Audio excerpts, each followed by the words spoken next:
Di antara tumpukan cucian piring, wajan gosong, dan aroma kopi basi, Kian berdiri dengan wajah yang mencoba terlihat tenang.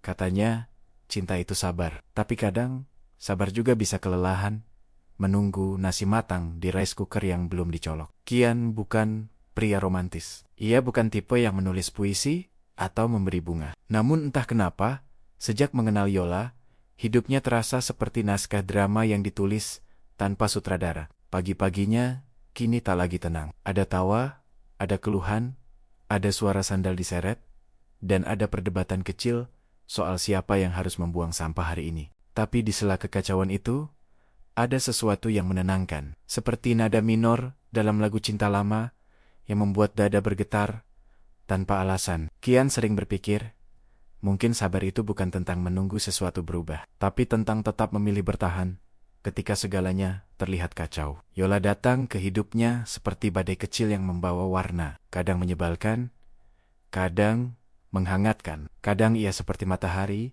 kadang seperti gerimis yang tak mau berhenti. Di awal hubungan, Kian mengira semuanya akan berjalan manis seperti iklan sabun. Tapi kenyataan lebih mirip serial situasi rumah tangga yang tak pernah tamat. Yola punya kebiasaan lucu, mengeluh sambil tersenyum. Marah tapi masih bisa bilang, "Sudah makan?"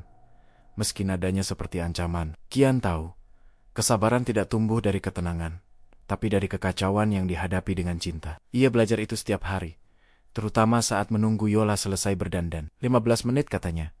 Tapi jam dinding seakan berhenti di angka 7. Hari-hari bersama Yola seperti campuran teh dan cabai. Hangat, tapi bisa pedas tanpa peringatan. Pernah suatu kali, Kian merasa ingin menyerah. Tapi setiap kali ia melihat Yola tertidur di sofa, rambutnya berantakan, dan wajahnya polos tanpa riasan, hatinya seperti diredam. Di momen-momen itu, ia sadar bahwa cinta tidak selalu berbentuk bahagia. Kadang, cinta hanya tentang bertahan saat semua terasa terlalu biasa. Kian tidak tahu kapan mulai mencintai kesabaran. Mungkin sejak ia berhenti ingin menang dalam perdebatan. Mungkin sejak ia tahu cinta bukan tentang siapa yang benar, tapi siapa yang tetap mau mendengarkan. Yola tidak sempurna, tapi di balik sikap kerasnya, ada kelembutan yang jarang ia tunjukkan. Kadang Kian ingin mengatakan bahwa hidup tanpa Yola akan lebih tenang. Tapi ia juga tahu, ketenangan tanpa tawa Yola mungkin terasa terlalu sunyi. Cinta mereka tidak besar, tapi nyata. Tidak megah, tapi bertahan. Di antara hari-hari biasa, mereka belajar menerima bahwa cinta bukan hal yang selalu indah. Kadang cinta datang dengan cucian kotor, struk belanja yang hilang, dan rasa malas berbicara. Tapi Kian tahu, di setiap kekacauan kecil itu, ada kasih yang tumbuh. Suatu sore, Yola pulang dengan wajah lelah. Kian sedang menonton televisi, tapi matanya lebih sibuk memperhatikan langkah Yola. Ia melihat betapa berat dunia bagi orang yang sedang berusaha. Cinta, pikirnya, bukan tentang selalu tersenyum, tapi tentang ada di sana ketika dunia terlalu berat untuk ditanggung sendiri. Malam itu, mereka makan bersama tanpa banyak bicara. Tapi diam di antara mereka tidak dingin. Diam itu hangat, seperti pelukan yang tidak perlu disentuh. Waktu berjalan pelan, tapi tidak pernah berhenti. Seperti sabar yang tidak selalu cepat, tapi pasti tumbuh. Kian mulai terbiasa dengan cara Yola mencintai, tidak dengan kata manis, tapi dengan perhatian kecil yang nyaris tak terlihat. Seperti ketika ia menyiapkan air hangat atau mematikan lampu sebelum tidur. Semua hal sederhana itu menjadi pengingat bahwa cinta sejati tidak selalu tampak megah. Kadang cinta adalah rutinitas yang diulang, tapi tetap bermakna. Kian tersenyum setiap kali melihat Yola berbicara sendiri di dapur. Ia tahu, di balik suara omelannya, ada ketulusan yang tidak bisa disembunyikan. Setiap manusia memiliki cara mencintai yang berbeda.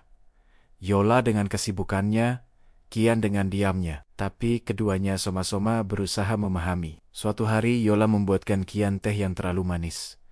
Kian tidak berkata apa-apa. Ia minum sampai habis. Karena ia tahu cinta juga tentang menelan yang tidak sesuai selera tanpa mengeluh. Kadang, kesabaran lebih keras dari marah. Kian mulai paham bahwa cinta bukan tentang rasa bahagia yang konstan, tapi tentang hadir bahkan ketika bahagia sedang pergi. Setiap pagi, Kian bangun lebih dulu. Ia menyiapkan sarapan seadanya. Telur dadar, roti hangus, dan kopi yang terlalu pahit. Tapi Yola tetap memakannya sambil tersenyum kecil. Dalam senyum itu, Kian melihat hal yang sederhana, tapi dalam penghargaan kecil untuk usaha, bukan hasil. Hubungan mereka bukan kisah cinta yang sempurna, tapi justru ketidaksempurnaan itulah yang membuatnya nyata. Cinta tanpa konflik adalah dongeng, tapi cinta yang bertahan setelah pertengkaran adalah bukti. Dan setiap kali Kian merasa lelah, ia mengingat kalimat yang dulu ia dengar dari ibunya, kasih itu sabar, dan selalu sabar. Ia tertawa kecil setiap kali mengingatnya, karena di antara teori dan kenyataan, sabar ternyata punya selera humor yang aneh. Kadang sabar datang saat semuanya salah. Kadang datang setelah semua terlambat. Tapi sabar selalu datang bagi mereka yang mau belajar menunggu. Setiap minggu mereka pergi ke pasar bersama. Yola sibuk menawar, Kian sibuk menunggu. Tapi dalam menunggu itu, ia menemukan irama cinta yang unik. Tidak terburu-buru, tapi juga tidak berhenti. Hidup dengan Yola seperti belajar musik. Banyak nada fals, tapi tetap indah jika dimainkan dengan hati. Setiap kesalahan adalah melodi yang berbeda. Setiap tawa adalah bagian dari lagu mereka berdua. Kadang mereka diam terlalu lama, kadang bicara terlalu banyak. Tapi entah bagaimana, mereka selalu kembali menemukan jalan pulang. Di rumah kecil itu, cinta tumbuh tanpa janji besar. Ia hanya tumbuh karena dua orang memilih untuk tetap tinggal. Setiap malam Kian duduk di teras, menatap langit. Ia tidak meminta kebahagiaan, hanya kekuatan untuk terus bersabar. Ia tahu, sabar bukan hadiah yang datang tiba-tiba. Itu latihan panjang, yang kadang membuat hati nyeri, tapi juga lebih kuat. Dalam diamnya, Kian sering bersyukur. Karena di tengah segala kerumitan dunia, ia masih punya seseorang yang membuatnya belajar arti ketulusan.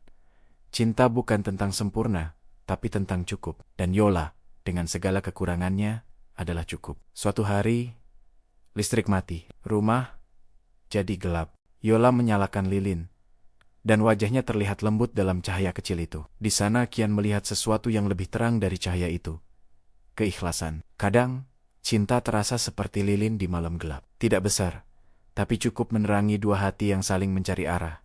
Mereka tertawa bersama dalam gelap. Saat dunia berhenti sejenak, cinta mereka justru terasa hidup. Hari berganti, musim berubah, tapi kebiasaan mereka tetap sama. Bertengkar, berbaikan, tertawa, dan bertahan. Sabar menjadi bagian dari bahasa cinta mereka. Tidak diucapkan, tapi dirasakan. Kadang, cinta tidak butuh penjelasan panjang. Cukup hadir, dan tidak pergi. Dan di setiap kehadiran itu, sabar menjadi jembatan yang menjaga mereka tetap terhubung. Kian tahu, suatu hari nanti, mungkin semua akan berubah. Tapi ia juga tahu, cinta sejati tidak hilang hanya karena waktu berjalan. Ia akan tetap ada, meski dalam bentuk yang lebih tenang. Cinta mereka bukan cerita besar, tapi kisah nyata yang tumbuh dari hari-hari kecil. Dari kesalahan yang dimaafkan, dan dari kesabaran yang tidak pernah habis. Dalam setiap langkah, mereka belajar bahwa mencintai seseorang berarti terus memilihnya,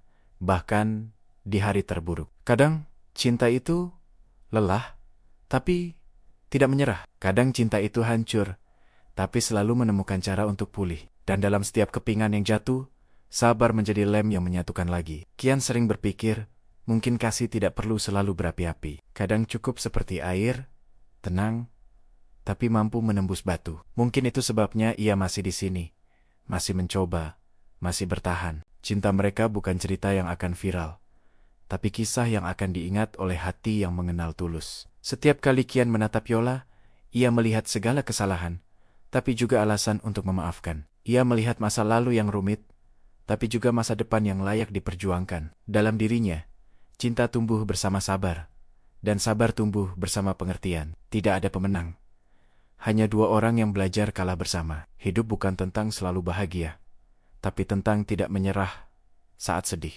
Kasih itu sabar, dan selalu sabar.